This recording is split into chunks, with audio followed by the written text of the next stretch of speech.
હાથી અને અંધ માણસોની વાર્તા। મારી ચેનલમાં નવા છો તો મારી ચેનલને લાઈક કરો, શેર કરો, સબસ્ક્રાઇબ કરો, ધન્યવાદ। એક સમયે એક ગામમાં ક્યાંકથી એક ખૂબ જ મહાન વિદ્વાન આવ્યા। ગામના તમામ લોકો અને તમામ ધર્મના ગુરુઓ વિદ્વાનને મળવા આવ્યા। તેમની સામે તમામ ધર્મગુરુઓએ પોતપોતાના ધર્મ પ્રમાણે ભગવાનના સ્વરૂપનું વર્ણન કર્યું અને કહ્યું કે ભગવાન તેમના ધર્મમાં જેમ કહેવાય છે તેમ છે અને અન્ય ધર્મો તેને ખોટું કહે છે। પછી અતિથિ વિદ્વાને બધાને એક સાથે બોલાવ્યા અને કહ્યું કે હું તમને એક વાર્તા કહું છું। તે વાર્તા સાંભળ્યા પછી તમે સમજી શકશો કે ભગવાન કેવા દેખાય છે। તે તેમના દ્વારા નીચે મુજબ વર્ણવેલ છે। એક ગામમાં ઘણા અંધ લોકો રહેતા હતા। તેને ક્યારેય હાથી જોયો ન હતો। એકવાર એક માહુત પોતાની સાથે એક હાથીને ગામમાં લાવ્યો।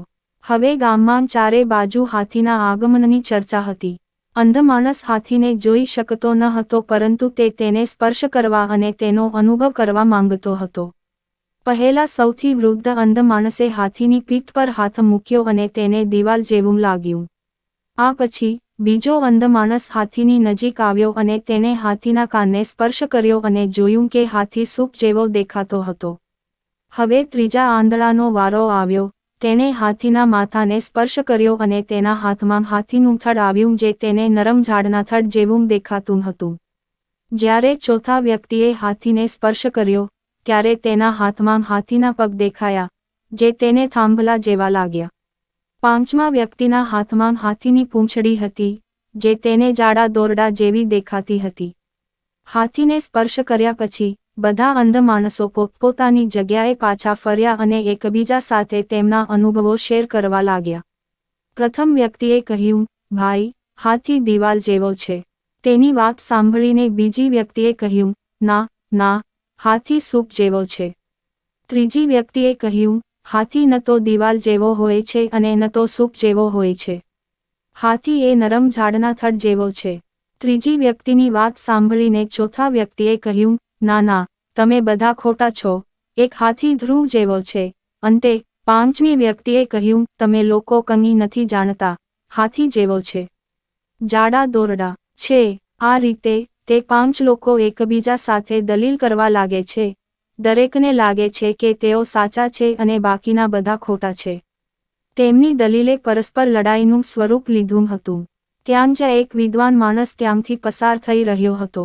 તેણે બધા અંધ માણસોને તેમના ઝઘડાનું કારણ પૂછ્યું। બધા અંધ માણસોએ પોતપોતાનું કારણ કહ્યું। ત્યારે જ્ઞાનીએ કહ્યું, તમે બધા પોતપોતાની જગ્યાએ સાચા છો કારણ કે તમે ફક્ત એ જ જાણો છો કે હાથીને સ્પર્શ કરવાથી તમને શું લાગ્યું છે। હાથી આના કરતાં અનેક ગણો મોટો છે। જેને તેને સ્પર્શ કર્યો છે તે તેના અનુભવથી તે જ કહે છે અને તે પણ સાચું છે। ઠીક છે, તેવી જ રીતે ભગવાનનું પણ અસ્તિત્વ છે। તે એટલો વિશાળ છે કે તેને સમજવાનું કોઈ માનવી કે ધર્મની શક્તિમાં નથી।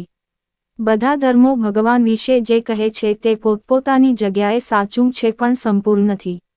જેને પરમાત્માને સમજી લીધો છે તે તેના વિશે માત્ર આટલી બધી વાતો કહી શકવા સક્ષમ છે અને વિચારે છે કે માત્ર હું કે મારો ધર્મ સાચો છે અને બાકીના બધા ખોટા છે, જ્યારે વાસ્તવમાં બધા ધર્મો પોતપોતાની જગ્યાએ છે। બોધ, ભગવાન કેવો દેખાય છે? એ વાર્તા આપણને શીખવે છે કે બધા ધર્મ પોતપોતાની જગ્યાએ સાચા છે પણ ભગવાનના નામે લડવું ખોટું છે।